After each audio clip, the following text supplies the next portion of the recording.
Welcome to the NSIC Spotlight, the voice of the NSIC student athletes, powered by gpac. gpac, growing people and companies. I'm your host, Nick Corner, Assistant Commissioner at the Northern Sun. Today, we're joined by the NSIC swimmer of the meet, Savannah Acker of Minnesota State University, Mankato. Savannah, welcome to the Spotlight. Thank you very much. Let's start with you telling us a bit about yourself.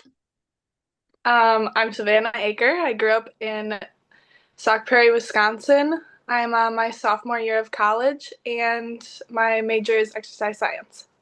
All right, let's go way back. How did you first get involved in swimming when you were younger? When I was younger, I always got dragged along to my sister's team practices, and I would beg my mom to let me swim with her. And so eventually, when I turned 5, she let me join the swim team, and that's where it all began. How did you end up choosing Minnesota State for your collegiate career? One of my club teammates, Claudia Schwartz, she goes here as well. She's a senior this year. And she showed me around. It was like, you need to come to Mankato. And so I went here, and I loved the coaches, which is really important to me. I love to have a good relationship with my coaches. And so, yeah, I loved it and ended up coming here. Definitely working out. What a week for you and the Mavericks 2026 NSIC Swimming and Diving Champions. For the fans who've never been to a swim championship, talk about the environment at the NSIC Championships. It's very exciting. It's a little nerve-wracking, but everyone has a lot of positive energy, and everyone cheers really loud for each other and supports one another. And so it's just really fun. Mavericks dominated the team scoring as you contributed 80 points as you won all 4 of your individual events. You took home titles in the 200 and 400-yard IM and the 100 and 200-yard backstroke. Which one of these would you consider your best event? I would consider the 200 back my best event, just because I've always been more of a distance swimmer than a sprinter. You competed in each of the 4 days in the prelims and finals.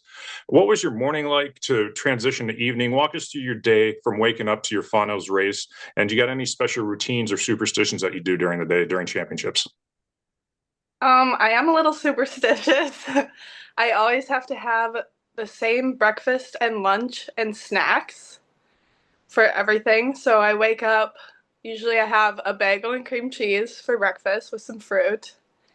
And then I go and we go to the pool and we do a dynamic warm-up, and then we get in the pool and warm up.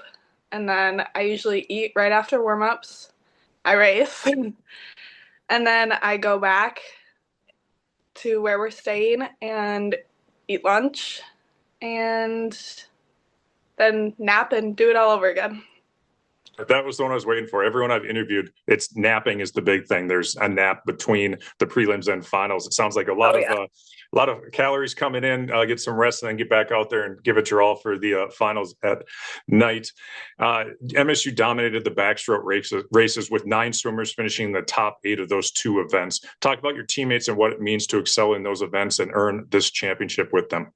Well, as you may know, we do call ourselves Backstroke University. And I think it really showed with having 5 girls in the A final for the 200 back.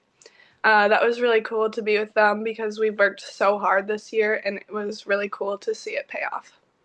Only a sophomore, but what do you think about any special moment? Are there any special moments that you'll think you remember the most from your collegiate career? I think I'll definitely remember winning conference with my team and all of the training trips we went on, especially Hawaii. They're so much fun, and it really just helps with team bonding overall. What message would you tell a younger swimmer to help them in their development? I'd probably say enjoy the team around you and always listen to what your body has to say to you. You got to listen to your body, got to stay healthy to stay out there. Final question for you. What is the best piece of advice you've been giving during your athletic career? My high school coach, Todd Werger, told me whenever I would have trouble with motivation or something, he would always tell me to ask myself, why did you start swimming? And then that goes back to me begging my mom to let me into the pool. So Real full circle right there at the story, the why of why you do it. That's going to wrap up this week's show. Thanks again to our sponsor, gpac. Savannah, thanks and best of luck to you and the Mavericks the rest of the season. Thank you very much.